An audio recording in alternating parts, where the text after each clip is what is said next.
each. All right, we are back. Still throwing practice shots here, guys. One ball on each lane. This is their last shot.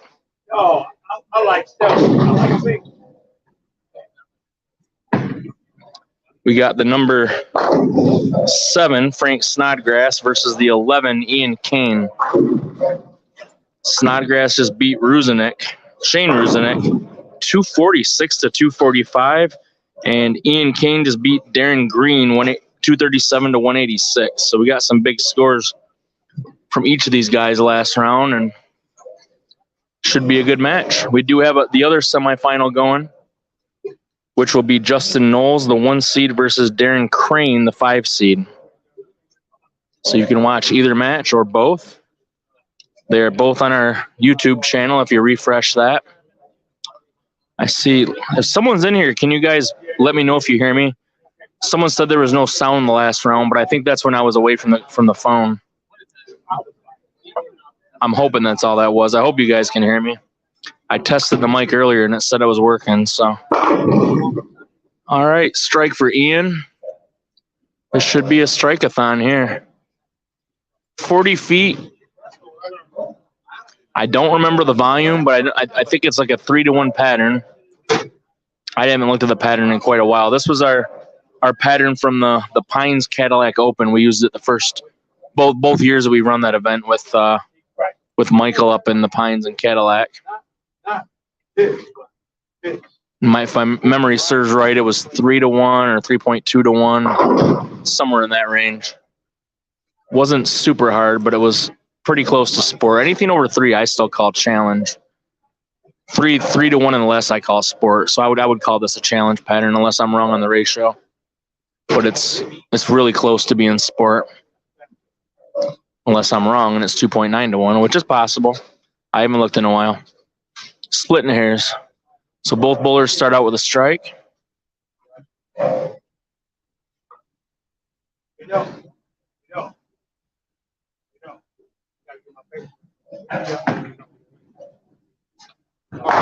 And another strike for Frank. So I'm always running around like a chicken with my head cut off at these, trying to get these streams set up and pay people out and blah, blah, blah. So, like, I don't have the standings in front of me. I apologize for that. But you can check scratchbowling.com. It has all the results. I know Knowles was the high seed today. He crushed them. And 8th was we took the top 12 today. 12th was +8. It went from I think it was +8 after 1, and I think it was 15 over after 2.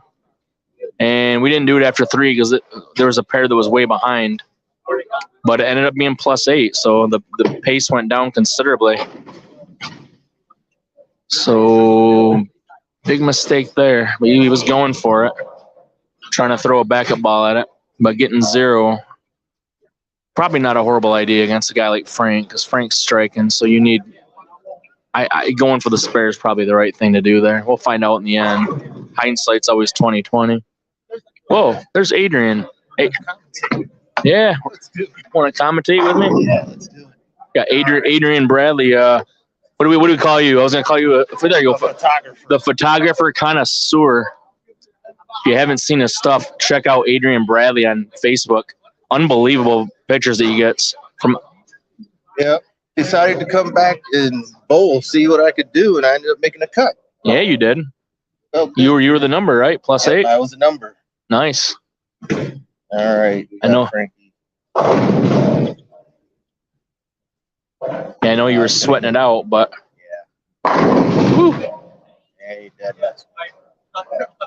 Yeah, sweating it out. Missed the spare in the 10th open to make it interesting, but turned out I ended up being a number. What was the next number down? Do you remember? I didn't have it looked. I didn't look either. I think it was 790s. I think you were in by 10 or 12, but I could be wrong. Okay.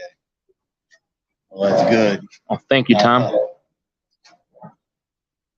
Yeah, so, well, happy to make a cut. Hadn't bowled in a while, and Brian says, come out, come bowl? I said, sure. Told the wife I'll be gone a while. If she's watching this, she knows. I went bowling. I made a cut.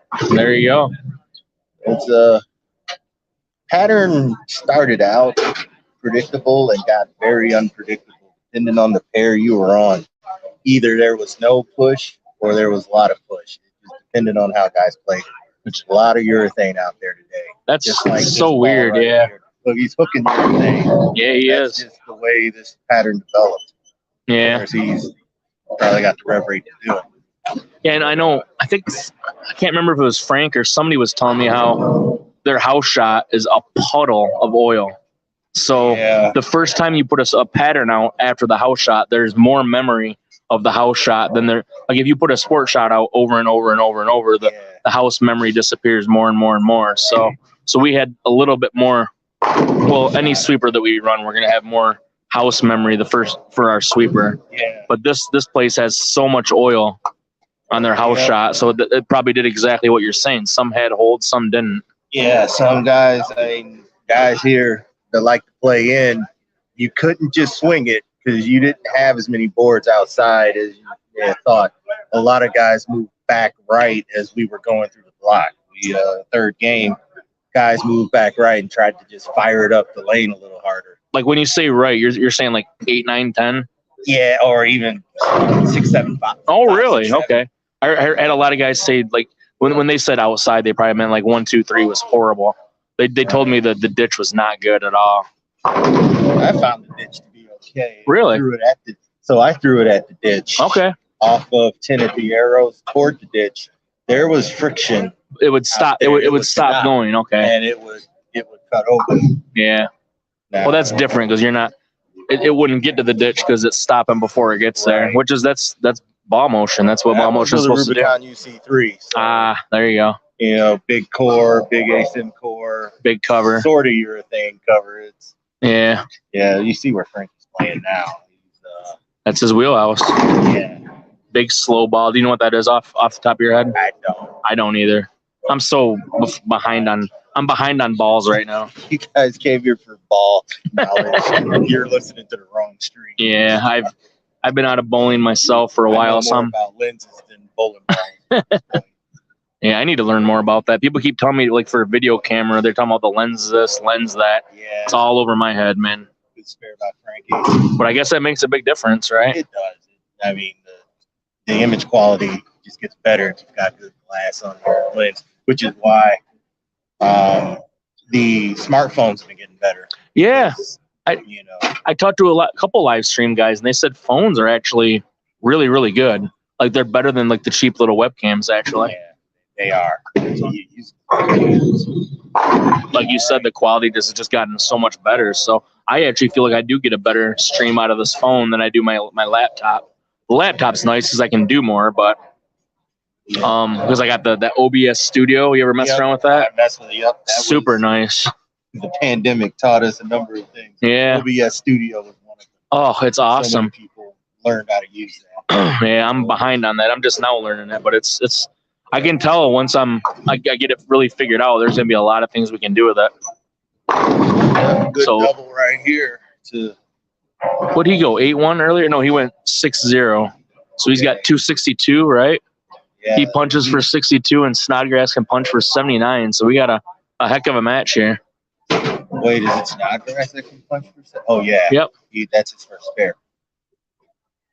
So yeah, we're high scoring match right. Is it 262 or 252? 6 whiff. It would be 252, right? Yeah. 252, because he lost a mark on the pin count. So 252 to possible 279. I'm just doing that math in my head, but a hole without losing a mark would have been 262, but he lost an extra mark with the whiff, which might actually come back to haunt him now. But how do you know that? At the time, I would have gone for it too, to be honest with you. Yeah, you don't know. So if you watch all the USB-C videos, they say get the 2. Yeah. But early in the match, and you see Frank strike, and you're like, well, I need to get this spare. And this is the strike fest, right? Yeah. This is. It still could turn out that way. Yeah.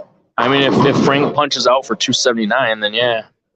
Frankie's been playing that line since before he started making headway in the PBA Tour. Yeah, it's as like I said, he's kind of like Walter Ray in that he finds a way to get to that spot and play that line no matter what. Yeah, like Walter Ray was always up the ditch, but he didn't matter what the lanes were doing. He found a way to make that work, and Frank kind of does the same thing. Yeah, he can lay it down on 5. Oh, terrible break. He knew it. He knew it was light because he said, I don't know, he was telling it to hook. So, fast, I guess. And it wasn't that bad. Obviously, he could have easily tripped those. All right. But that's pretty much going to make him toast right now. He's going to be in the 220s now if he punches out. Yeah. Oh, he lost another mark. He's going to be in the 2 teens. No, 228. I was right. He can punch out for 228. And Frank is pacing for 249. So Frank has to hold twice. That's the only way. And then Ian has to strike here. That's a better shot. Oh, nasty 10 pin. That's a regular. Yep, so Frank is going to advance. Right, put it on the board. Yeah, barring anything ridiculous. Which at this level of the game, I'm pretty sure Frank's not going to do anything dumb. No. Yeah, to be eligible for the PBA draft. Oh, yeah. Yeah, it just tells you where. How did that go tonight? I know Andrew was on TV. Oh, I don't know. I don't know either. Everybody's here bowling, right? We're not paying attention. I know they had it on the TV earlier. Yeah, we were watching. We just sort of looked at and saw some guys wash out. Smallwood washed out. Oh, no. Oh, Smallwood was on TV too? Yeah, Smalls for Hitman. I know the Hitman lost. Yeah. Due to a washout. I think Don Barry washed out. Bowling with the guy from Sweden. What's his name? No, I always when I met Don Barry once, and I asked him, I said, "You're from Sweden, right?" He's like, and he actually got mad at me. I'm like, and everybody says he has a great sense of humor, so he just didn't get it.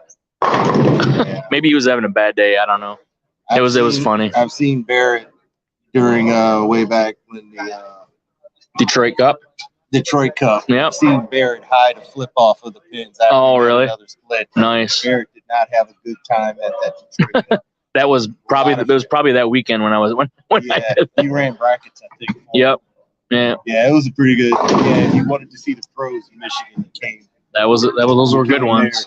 Most of the tour at the time, it was before the tour started getting money from Valero.